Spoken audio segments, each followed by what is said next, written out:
ఇది ఒక pen, plastic pen. ఇప్పుడు చూడండి, మనం దీన్ని ఎటువంటి ర్యాపిడ్కి గురి చేయలేదు, అంటే దీనిపై ఆవేశం లేదు.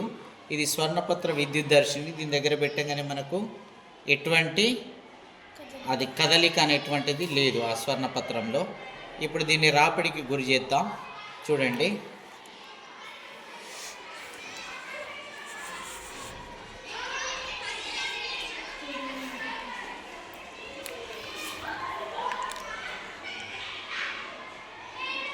కనబడుతుందా? క్లియర్గా ఉందా?